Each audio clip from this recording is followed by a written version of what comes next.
Hello students. तो हम class 9th science का फर्स्ट लेसन कर रहे थे। लेसन का नाम था मैटर इन आवर सराउंडिंग्स। इस वीडियो में हम उस लेसन के इन टेक्स्ट क्वेश्चन आंसर्स को डिस्कस करने वाले हैं जो कि पेज नंबर 6 पर मौजूद है। तो आइए शुरू करते हैं। हमारा पहला क्वेश्चन है the mass per unit volume of a substance is called density. Mass per unit volume को हम डेंसिटी बोलते हैं। Now you have to arrange the following in order of increasing density: air, exhaust from chimneys, honey, water, chalk, cotton and iron. यहाँ पर आपको बताया गया है कि डेंसिटी क्या होती है। किसी भी सब्सटेंस की डेंसिटी अगर मैं कहती हूँ तो उससे मेरा क्या मतलब है। यहाँ पर आपको कुछ चीज़ें गिवन हैं और आपको इन्हें इंक्रीजिंग ऑर्डर ऑफ डेंसिटी के हिसाब से अरेंज करना है। सबसे पहले हम समझते हैं कि डेंसिटी क्या होता है। ये लेसन में हम ऑलरेडी समझ चुके हैं, बट एक बार फिर से, ताकि आपको इस क्वेश्चन को करने में आसानी हो। देखिए, डेंसिटी का मतलब है मास पर यूनिट वॉल्यूम। सबसे पहले मास समझते हैं। मास क्या होता है? मास मतलब किसी भी एक सब्सटेंस में कितना मैटर फिल्ड है, उसे हम मास कहते हैं। फॉर एग्जाम्पल, हमारे पास 3 ब्लॉक्स हैं, 3 रेक्टेंगुलर ब्लॉक्स हैं, एकदम सॉलिड हैं वो, ठीक है। इमेजिन करो, एक है आयरन का बॉक्स पूरा भरा हुआ है एकदम, एक है वुड का और एक है कॉटन का। इमेजिन कर लो कि कॉटन का भी एक होता होगा रेक्टेंगुलर बॉक्स, ठीक है। तो हमने इमेजिन कर लिया। इन तीनों का साइज सेम है, ये तीनों सेम जगह घेर रहे हैं। लेकिन अगर मैं आपसे पूछूं कि कौन सा वाला सबसे ज़्यादा भारी होगा, तो आप बता सकते हैं ऑब्वियसली आयरन। अब सवाल उठता है कि ऐसा क्यों है?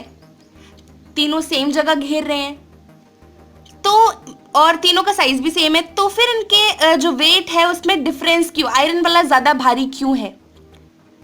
क्योंकि यहाँ पर आयरन में ज़्यादा मैटर फिल्ड है, इसमें ज़्यादा पार्टिकल्स हैं इनके कंपैरिजन में। जगह ऑल्दो तीनों सेम ही घेर रहे हैं, लेकिन यहाँ पर पार्टिकल्स ज़्यादा मौजूद हैं, इसके अंदर ज़्यादा मैटर फिल्ड है। चीज़ समझ आई? मास क्या होता है? नाउ वॉल्यूम मतलब कि कोई भी चीज़ कितनी जगह घेर रही है। यहाँ पर तीनों बॉक्स का वॉल्यूम सेम है because they are occupying the same amount of space. चीज क्लियर हुई? तो डेंसिटी मतलब मास पर यूनिट वॉल्यूम, किसी भी चीज के अंदर कितना मैटर भरा हुआ है अपॉन वो कितनी जगह घेर रहा है, वो हमें उसकी डेंसिटी बताता है। चीज समझ आई? अब यहाँ पर जो चीजें हैं आपने इन्हें इंक्रीजिंग ऑर्डर ऑफ डेंसिटी के हिसाब से अरेंज करना है। सबसे कम डेंसिटी किसकी होगी यहाँ पर? Air, exhaust from chimneys, honey, water, chalk, cotton और आयरन में से एयर ऑब्वियसली, क्योंकि एयर ज़्यादा वॉल्यूम ऑक्यूपाई करती है। किसी भी आप एक छोटे से कंटेनर, मान लीजिए बड़ा सा रूम है एक, ठीक है, उसमें हर जगह एयर फैली होगी, है ना। वो ज़्यादा वॉल्यूम ऑक्यूपाई कर रहा है, लेकिन उसका मास उतना ज़्यादा नहीं है क्योंकि पार्टिकल्स बहुत दूर दूर होते हैं एयर में। चीज़ समझ आ रही है? उसका मास कम है और वॉल्यूम ज़्यादा है। अब वॉल्यूम ज़्यादा होगा तो ऑटोमेटिकली डेंसिटी कम होगी, क्योंकि देख सकते हैं आप यहाँ पर कि density is inversely proportional to volume. किसी भी सब्सटेंस का वॉल्यूम ज़्यादा तो उसकी डेंसिटी कम। अगर वो ज़्यादा जगह घेर रहा है तो उसकी डेंसिटी कम। समझ आई हमें ये चीज़? तो सबसे कम होगी एयर की density. Then we have exhaust from chimneys. Chimneys से जो भी धुआं वगैरह निकलता है उनकी डेंसिटी आएगी फिर, ठीक है। फिर किसकी आएगी? सोचो खुद। हमारे पास हनी है, वाटर है, चॉक है, कॉटन है, फिर आयरन है। अब किसकी बारी आएगी? कॉटन की, बिल्कुल ठीक, कॉटन। देन फिर कौन आएगा? Water, exactly. फिर हनी, बिल्कुल। देन चॉक, फिर आखिरी में आयरन, आयरन की डेंसिटी सबसे ज़्यादा होती है। ये कम जगह में आकर ज़्यादा मैटर कंसिस्ट करता है, मतलब ये थोड़ी जगह घेरेगा लेकिन इसके अंदर मैटर ज़्यादा फिल्ड होगा, इस वजह से इसकी डेंसिटी ज़्यादा। हमें डेंसिटी का कॉन्सेप्ट समझ आया और ये क्वेश्चन भी समझ आ गया। चलो अब नेक्स्ट क्वेश्चन देखते हैं। क्वेश्चन है कि tablet the differences in the characteristics of states of matter. Matter की जो 3 स्टेट्स होती हैं, सॉलिड, लिक्विड और गैस, उनकी कैरेक्टरिस्टिक्स में क्या क्या डिफरेंसेस होते हैं, हमें उन्हें टेबल के फॉर्म में एक्सप्रेस करना है। तो यहाँ पर मैंने बना दिया है टेबल। यहाँ पर हम सॉलिड की कैरेक्टरिस्टिक्स लिखेंगे, फिर लिक्विड, फिर गैस, ठीक है। तो सबसे पहली बात अगर मैं सॉलिड की करूं तो इसकी खास बात क्या है कि इसका फिक्स्ड शेप होता है। तो इसकी फर्स्ट कैरेक्टरिस्टिक्स क्या है? Fixed shape, okay.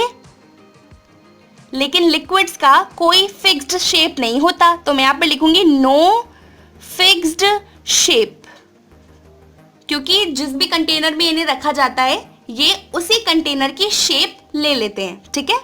तो और गैसेस का भी कोई फिक्स शेप नहीं होता, तो यहाँ पर मैंने लिख दिया नो फिक्स्ड शेप। समझ आई ये चीज? ओके। अब दूसरी चीज आती है वॉल्यूम। सॉलिड्स का फिक्स्ड वॉल्यूम होता है, दे हैव फिक्स्ड वॉल्यूम, मतलब वो कुछ पर्टिकुलर स्पेस ऑक्यूपाई करते हैं, जितनी वो जगह घेरते हैं वो फिक्स है। अगर मैंने यहाँ पर एक वुडन ब्लॉक रखा है और वो 2 मीटर स्क्वायर की जगह घेरता है तो वो हमेशा इतनी ही जगह घेरेगा, ठीक है। लिक्विड्स का भी फिक्स्ड वॉल्यूम होता है। अगर 1 लीटर वाले कंटेनर को कोई एक लिक्विड पूरा फिल करता है तो वो हमेशा 1 लीटर वाले कंटेनर को ही पूरा फिल करेगा।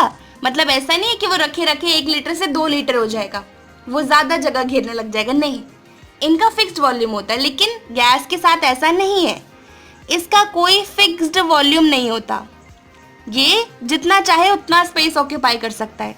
चीज हमें समझ आ गई। अब तीसरी बात आती है रिजिडिटी की। रिजिडिटी मतलब किसी एक सब्सटेंस के पास कितनी क्षमता है अपने शेप को मेंटेन करने की। तो सॉलिड्स सबसे ज्यादा रिजिड होते हैं, क्योंकि कितना ही एक्सटर्नल फोर्स लगाओ इनका शेप मेंटेन रहता है ना। और बहुत एक्सट्रीम हो जाता है जब फोर्स एक्सटर्नल, तभी अपनी शेप को चेंज कर लेते हैं, but they are rigid.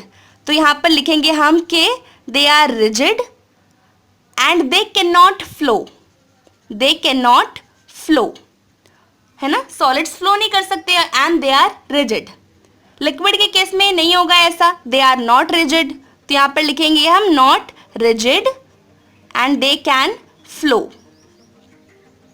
Gas का भी सेम है, they are not rigid and they can flow. चीज समझ आ गई। अब बात करते हैं इंटर पार्टिकल स्पेस के बारे में।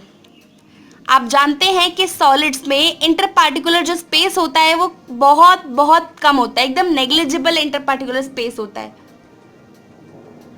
तो यहां पर हम लिखेंगे कि मिनिमम इंटर पार्टिकल स्पेस। फिर लिक्विड्स की बात आती है जब, तो सॉलिड के कंपैरिजन में इनका इंटर पार्टिकुलर स्पेस थोड़ा ज़्यादा होता है। तो यहाँ पर लिखेंगे हम inter particular space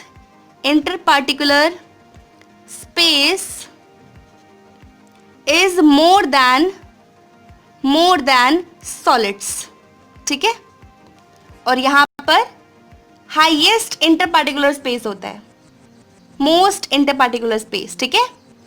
inter particular space, gases के पार्टिकल्स बहुत ज़्यादा दूर दूर होते हैं, इनका इंटर पार्टिकुलर स्पेस सबसे ज़्यादा होता है। अगर हम बात करें inter particular force of attraction की, तो हम जानते हैं कि सॉलिड्स में पार्टिकल्स बहुत पास पास होते हैं, पार्टिकल्स के बीच में अट्रैक्शन सबसे ज़्यादा होता है। तो inter particular force of attraction सबसे ज़्यादा किस में होता है? सॉलिड्स में। तो inter particular interparticular force of attraction is maximum. ठीक है, लिक्विड्स में interparticular force of attraction less than solids, solid से कम होता है, और यहाँ पर least interparticular force of attraction. ठीक है, फोर्स ऑफ अट्रैक्शन. चलो, अगर हम बात करते हैं कंप्रेसिबिलिटी की, मतलब कंप्रेसिबिलिटी मतलब कि अगर हम किसी भी सब्सटेंस को एक्सटर्नल फोर्स प्रोवाइड करें तो क्या वो कंप्रेस होता है या नहीं. सो सॉलिड्स आर नेग्लिजिबली कंप्रेसिबल. ये बिल्कुल भी कंप्रेसिबल नहीं होते. इसका कारण क्या है? क्योंकि सॉलिड में क्या होता है, इंटरपार्टिकुलर स्पेस बहुत कम होता है. कंप्रेसिबल का मतलब देखिए, गैसेस आर हाईली कंप्रेसिबल, उन्हें हम कंप्रेस करते हैं तो इंटरपार्टिकुलर स्पेस काफ़ी ज़्यादा होता है, तो पार्टिकल्स पास पास आ जाते हैं क्योंकि उनके पास स्पेस होता है ना. लेकिन अगर आप सॉलिड को कंप्रेस करने की कोशिश करेंगे तो इंटरपार्टिकुलर स्पेस वैसे ही कम है, वो कंप्रेस होकर कहाँ जाएगा. इस वजह से सॉलिड कंप्रेस नहीं हो पाता. So solids are negligibly incompressible in nature. Then liquids are थोड़ा थोड़ा कंप्रेसिबल. ठीक है, liquids are compressible and gases are highly compressible in nature. Highly compressible क्यों? क्योंकि यहाँ पर इंटरपार्टिकुलर स्पेस बहुत ज़्यादा होता है, इस वजह से हम गैसेस को कंप्रेस कर पाते हैं. ये चीज़ हमें समझ आ गई. तो हमने 3 मैटर की जो स्टेट्स थी उनकी कैरेक्टरिस्टिक्स में डिफरेंशिएट कर लिया. ठीक है, अब बढ़ते हैं इस क्वेश्चन के बी पार्ट की ओर. क्वेश्चन है कि comment upon the following: rigidity, compressibility, fluidity, shape, kinetic energy and density. इन सभी चीज़ों में हमें कमेंट करना है, इनके बारे में थोड़ा थोड़ा लिखना है. तो शुरुआत करते हैं हम रिजिडिटी से. रिजिडिटी का मतलब होता है किसी भी एक सब्सटेंस में अपने शेप को मेंटेन करने की कितनी क्षमता है, कितनी टेंडेंसी है. अगर हम किसी पर्टिकुलर सब्सटेंस पर एक्सटर्नल फोर्स लगाएं तो वो किस हद तक अपने शेप को मेंटेन करके रख सकता है. This is called rigidity. तो हम रिजिडिटी को ऐसे डिफाइन करेंगे कि द टेंडेंसी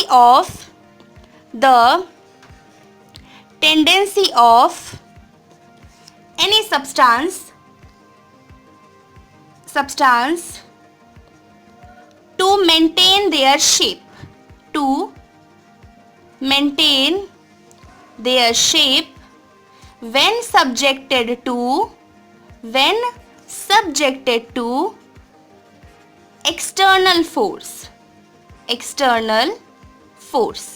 ठीक है, कोई भी हम किसी भी सब्सटेंस पर अगर एक्सटर्नल फोर्स लगाते हैं तो उसमें कितनी क्षमता है अपने शेप को मेंटेन रखने की, उसे हम रिजिडिटी बोलते हैं.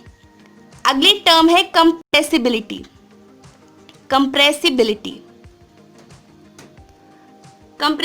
का मतलब पहले हम समझ लेते हैं. देखिए, आप जानते हैं कि मैटर में इंटरपार्टिकुलर स्पेस प्रेजेंट होता है ना. तीनों स्टेट्स में होता है, किसी में कम, किसी में ज़्यादा. सॉलिड्स में सबसे कम, उससे ज़्यादा लिक्विड में, सबसे ज़्यादा गैसेस में. तो इस इंटरपार्टिकुलर स्पेस मौजूद होने की वजह से अगर हम किसी भी सब्सटेंस में एक्सटर्नल फोर्स लगाते हैं तो ये पार्टिकल्स, मैटर के जो भी पार्टिकल्स हैं वो पास पास आ जाते हैं, और इसी को हम कंप्रेसिबिलिटी बोलते हैं. सॉलिड्स में कंप्रेसिबिलिटी सबसे ज़्यादा होती है क्योंकि सॉलिड्स में कंप्रेसिबिलिटी सबसे कम होती है क्योंकि उनके बीच में जो इंटरपार्टिकुलर स्पेस होता है वो बहुत कम होता है, और गैसेस में कंप्रेसिबिलिटी सबसे ज़्यादा होती है क्योंकि इंटरपार्टिकुलर स्पेस ज़्यादा होता है, वो आराम से पार्टिकल्स पास पास आ सकते हैं. समझ आ गई हमें ये चीज़. तो कंप्रेसिबिलिटी को हम कैसे लिखेंगे? मैटर हैज़ इंटरमॉलिक्यूलर या फिर इंटरपार्टिकुलर भी बोल सकते हैं आप, इंटरपार्टिकुलर स्पेस, ठीक है, इंटर पार्टिकुलर स्पेस, मैटर में इंटर पार्टिकुलर स्पेस होता है। And if we apply external force on the objects, then these particles come closer. अगर हम एक्सटर्नल फोर्स लगाते हैं किसी भी ऑब्जेक्ट पर, तो ये जो पार्टिकल्स हैं मैटर में मौजूद, ये पास पास आने लगते हैं। And this property is known as compressibility. This property is known as compressibility, ठीक है। जब हम किसी भी सब्सटेंस पर एक्सटर्नल फोर्स लगाते हैं तो उसके पार्टिकल्स पास पास आने लगते हैं, और इसी प्रॉपर्टी को हम कंप्रेसिबिलिटी के नाम से जानते हैं। Now we have the next term fluidity. अब फ्लूइडिटी को डिफाइन करने के लिए आपको फ्लूइड्स पता होने चाहिए क्या होते हैं। हर वो चीज जो कि फ्लो कर सकती है उसे हम फ्लूइड्स कहते हैं, ठीक है। सॉलिड्स फ्लूइड्स नहीं होते क्योंकि वो फ्लो नहीं कर सकते, उनका एक पर्टिकुलर शेप होता है, they are rigid in nature. But gases and liquids are fluids as they can flow. तो fluidity is the tendency of particles to flow, ठीक है। Tendency of particles to flow is called fluidity. Simple. अब next term है हमारे पास shape. Shape का मतलब क्या होता है? शेप के बारे में आप क्या लिख सकते हैं? देखिए, सॉलिड्स में सबसे ज्यादा inter particular force of attraction होता है। सॉलिड के पार्टिकल्स एक दूसरे को बहुत स्ट्रांगली अट्रैक्ट करते हैं। लिक्विड्स में इंटर पार्टिकुलर स्पेस थोड़ा कम हो जाता है, और गैसेस में तो बिल्कुल नेग्लिजिबल इंटर पार्टिकुलर स्पेस मौजूद होता है। तो ये जो शेप है ना, ये inter particular force of attraction का ही खेल है। जिसका inter particular force of attraction ज्यादा, उसका शेप उतना ही डिफाइंड, ठीक है। पार्टिकल्स अगर एक दूसरे को पकड़ करके रखेंगे, इनके बीच में फोर्स ऑफ अट्रैक्शन होगा, तो ऑब्वियसली उस सब्सटेंस का एक पर्टिकुलर शेप होगा। तो यहां हम लिखेंगे कि सॉलिड्स हैव मैक्सिमम इंटरपार्टिकुलेट, या फिर इंटरपार्टिकुलर या इंटरमॉलिक्यूलर, कुछ भी लिख सकते हैं, interparticular force of attraction, hence they have definite shape. उनका इसलिए एक पर्टिकुलर शेप होता है। और liquids and gases don't have a particular shape, have a definite या पर्टिकुलर, कुछ भी लिख सकते हैं, definite shape. They take the shape of the container, they take the shape of the container in which they are kept, ठीक है। जिस container में लिक्विड्स और गैसेस को रखा जाता है, वो उसी कंटेनर की शेप ले लेते हैं, उनकी कोई फिक्स्ड शेप नहीं होती। और इसका कारण क्या है? Inter particular force of attraction. इनमें inter particular force of attraction बहुत कम होता है, इस वजह से इनकी कोई पर्टिकुलर शेप नहीं होती। Then we have to define the term kinetic energy का मतलब क्या होता है? जब किसी भी सब्सटेंस में पार्टिकल्स के पास काइनेटिक एनर्जी आ जाती है, तो वो पार्टिकल्स मोशन में होते हैं। या फिर हम कह सकते हैं, कोई भी सब्सटेंस अगर मोशन में है तो हम कहेंगे कि उसके पास काइनेटिक एनर्जी है ना। तो kinetic energy is associated with motion of particles. तो यहां पर हम लिखेंगे energy possessed by particles due to their motion, ठीक है। पार्टिकल्स के पास मोशन होता है और उसकी वजह से दे स्टार्ट मूविंग रैंडमली और उनके पास एक एक्स्ट्रा एनर्जी आ जाती है और उसी एनर्जी को हम काइनेटिक एनर्जी बोलते हैं, सिंपल। और लास्ट टर्म है हमारे पास डेंसिटी। डेंसिटी को अभी मैंने बहुत अच्छे से एक्सप्लेन किया, आप इसे डिफाइन कर सकते हैं, ये मैं आप लोगों के ऊपर छोड़ती हूँ। वैसे डेंसिटी होती है मास पर यूनिट वॉल्यूम। कोई भी सब्सटेंस का मास कितना है अपॉन वो कितनी जगह घेर रहा है, उससे उसकी डेंसिटी कहते हैं। हमने इस सारी टर्म्स को कर लिया डिफाइन। अब थर्ड क्वेश्चन की ओर बढ़ते हैं। थर्ड क्वेश्चन है गिव रीजंस। अब यहाँ पर कुछ चीजें लिखी हैं, आपको इनके रीजन देने हैं। तो पहली चीज है कि a gas fills completely the vessel in which it is kept. Gas को अगर आप किसी भी वेसल में रखते हैं तो वो पूरी जगह घेर लेता है, ऐसा क्यों? क्योंकि गैसेस के पार्टिकल्स रैंडम मोशन में होते हैं, उनके पास बहुत ज्यादा काइनेटिक एनर्जी होती है और जो inter particular force of attraction होता है वो बहुत कम होता है, इंटर पार्टिकुलर स्पेस बहुत ज्यादा होता है, इसलिए पार्टिकल्स दूर दूर रहकर पूरे वेसल को घेर लेते हैं। यही चीज लिखनी है हमें अपने आंसर में। सो विल राइट के पार्टिकल्स हैव या फिर particles of gases have high kinetic energy. इनके पास हाई काइनेटिक एनर्जी होती है जिसकी वजह से वो हर तरफ मूव करते रहते हैं। They keep moving in all the directions. वो हर जगह यूं ही घूमते रहते हैं और इसी रैंडम मोशन की वजह से वो पूरे वेसल को फिल कर देते हैं। Due to this random motion they fill completely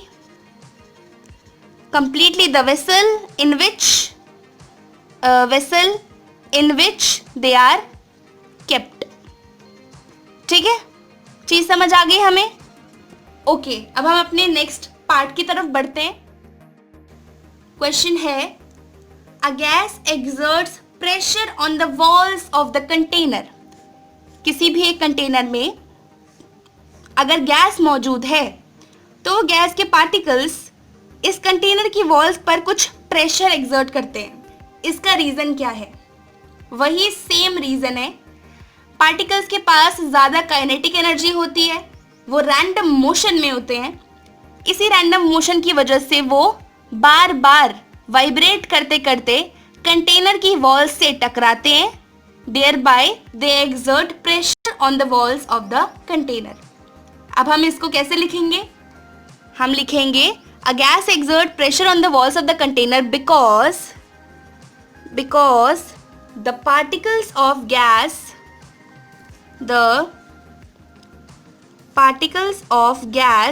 are in random motion and they possess high kinetic energy. उनके पास बहुत ज़्यादा हाई काइनेटिक एनर्जी होती है, वो जल्दी जल्दी पूरे वेसल में वाइब्रेट करने लगते हैं, मूव करने लगते हैं। So the particles constantly vibrate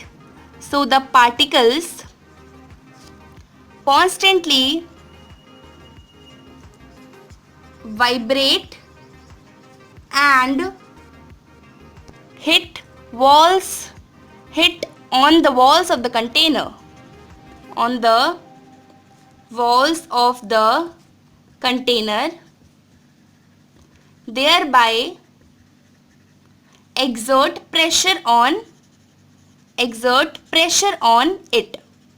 ठीक है, वो रैंडम मोशन में होते हैं, उनके पास हाई काइनेटिक एनर्जी होती है, इस वजह से वाइब्रेट करते करते बार बार वो कंटेनर के वॉल से टकराते हैं और इसलिए वो कंटेनर की वॉल्स पर प्रेशर एक्सर्ट करते हैं। हमें चीज समझ आ गई? अब हमारे क्वेश्चन का नेक्स्ट पार्ट है अ wooden table should be called solid. Why? हमें इस चीज का रीजन देना है कि एक वुड के टेबल को हम सॉलिड क्यों बोलें। सबसे पहली बात, वुडन टेबल में पार्टिकल्स बहुत क्लोजली पैक्ड होते हैं, इंटर पार्टिकुलर स्पेस बहुत कम होता है, inter particular force of attraction बहुत ज्यादा होता है। ये वुडन टेबल फ्लो नहीं कर सकता, आप इसको कंप्रेस नहीं कर सकते, ये रिजिड है, इस वजह से हम इसे सॉलिड बोलेंगे, क्योंकि यही सारी कैरेक्टरिस्टिक्स हैं जिनकी वजह से हम किसी भी सब्सटेंस को सॉलिड बोल सकते हैं, और वो सब खूबियां, वो कैरेक्टरिस्टिक्स इस वुडन टेबल के पास हैं, तो इस वजह से हम वुडन टेबल को सॉलिड बोलेंगे। कौन कौन सी कैरेक्टरिस्टिक्स उसे एक बार लिख लेते हैं हम।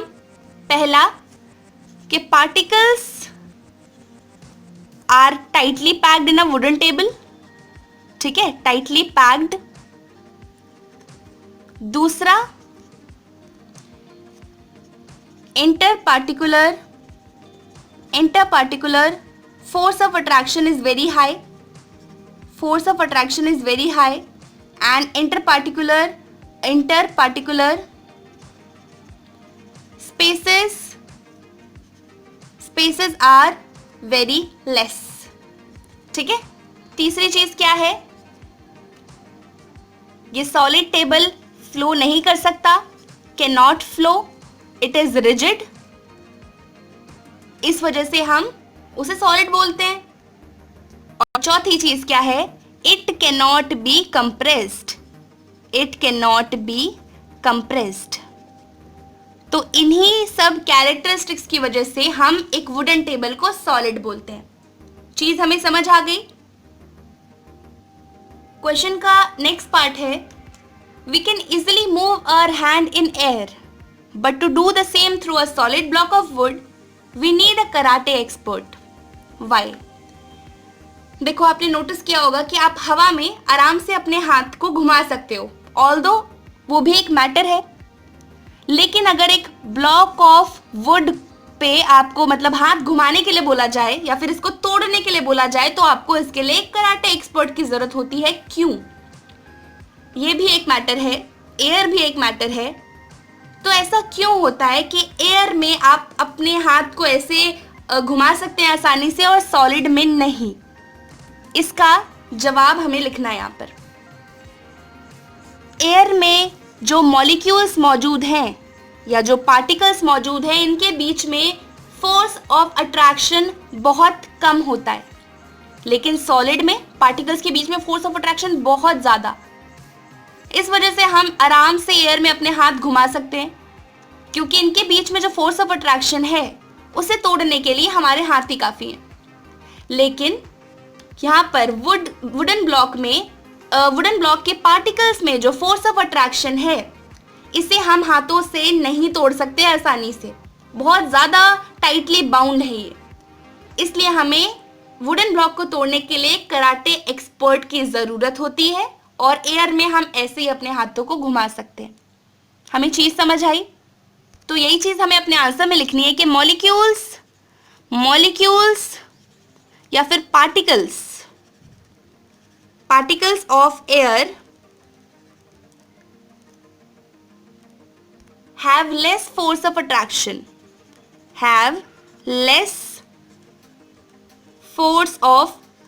इनके बीच में फोर्स ऑफ अट्रैक्शन काफी कम होता है। लेकिन but in a wooden block the particles are tightly bound. Wooden block में पार्टिकल्स बहुत पास होते हैं, ठीक है, उनमें इंटरमॉलिक्यूलर स्पेस बहुत कम होता है, इंटरपार्टिकुलर फोर्स ऑफ अट्रैक्शन बहुत ज़्यादा होता है। That's why large force is required to pass through solid. हमें चीज़ समझ आ गई? इसके आगे आप खुद ही लिखना, अपने जो भी पॉइंट्स आते हैं दिमाग में उन्हें खुद लिखना। अब हम अपने आखिरी क्वेश्चन की ओर बढ़ते हैं। क्वेश्चन है कि liquids generally have lower density as compared to solids, but you must have observed that ice floats on water. Find out why. The question is so interesting. बहुत मज़ेदार क्वेश्चन है। अगर आपने लेसन में डेंसिटी के concept को अच्छे से समझा है तो आप इस चीज़ को आंसर करने के काबिल होंगे। देखो, आपने देखा होगा कि सॉलिड्स की डेंसिटी लिक्विड्स के कंपैरिजन में ज़्यादा होती है. Solids are more dense than liquids. लेकिन वाटर के ऊपर आइस फ्लोट करती है, ऐसा क्यों? ऑल्दो आइस एक सॉलिड है, वाटर लिक्विड है, तो आइस की ज़्यादा डेंसिटी होने के कारण उसे डूब जाना चाहिए. वो फ्लोट क्यों करती है वाटर के ऊपर? सिंपल सा फंडा है. आइस सॉलिड तो है, लेकिन इसकी डेंसिटी वाटर के कंपैरिजन में कम होती है. इसी वजह से वो पानी के ऊपर फ्लोट करती है. ये आइस और वाटर ये दोनों सेम सब्सटेंस से मिलकर बने होते हैं ना. लेकिन हम जानते हैं कि mass per unit volume is what? Density. ठीक है. लेकिन आइस वाटर के कंपैरिजन में ज़्यादा वॉल्यूम ऑक्यूपाई करती है. ये ज़्यादा स्पेस ऑक्यूपाई करती है आइस. अगर ये ज़्यादा वॉल्यूम ऑक्यूपाई कर रही है तो इसकी डेंसिटी ऑब्वियसली कम होगी, है ना, because volume is inversely proportional to density. Ice ज़्यादा स्पेस ऑक्यूपाई करती है, इसका वॉल्यूम ज़्यादा होता है, इस वजह से इसकी डेंसिटी वाटर के कंपैरिजन में कम होती है और ये वाटर पर फ्लोट करती है. Ice and water both are same substance, but ice has greater volume than that of the same amount of water. Ice और वाटर दोनों सेम सब्सटेंस से मिलकर बने होते हैं, है ना. लेकिन आइस ज़्यादा वॉल्यूम ऑक्यूपाई करता है वाटर के कंपैरिजन में, तो वॉल्यूम ज़्यादा, डेंसिटी कम. इस वजह से वाटर के सरफेस पे आइस फ्लोट करती है. हमने पेज नंबर 6 वाले सारे के सारे एनसीईआरटी क्वेश्चन आंसर्स को, मतलब इन टेक्स्ट क्वेश्चन आंसर्स को डिस्कस कर लिया. अगर आपको अभी भी कोई डाउट आता है लेसन से रिलेटेड या फिर इन क्वेश्चन आंसर्स में, तो कमेंट सेक्शन में ज़रूर उस चीज़ को मेंशन करें. मैं आपके डाउट के ऊपर एक पर्टिकुलर वीडियो बना दूंगी. अगर आपको चीज़ें समझ आई, चीज़ें आसान लगी, तो वीडियो को लाइक कर दें, चैनल को सब्सक्राइब कर लें, क्योंकि आने वाले टाइम में आपको ऐसी बहुत सारी वीडियोस मिलेंगी इस चैनल पर. तो इस वीडियो को इतना ही रखते हैं और आपसे मिलते हैं आगे आने वाले वीडियोस में, जिसमें कि हम और इन टेक्स्ट क्वेश्चन और इस लेसन को ख़त्म कर देंगे. फिर उसके बाद इसके एक्सरसाइज क्वेश्चंस को भी हम सॉल्व करेंगे. तो आपसे मिलते हैं हम आगे आने वाले वीडियोस में. तब तक के लिए bye bye, take care, have a great day.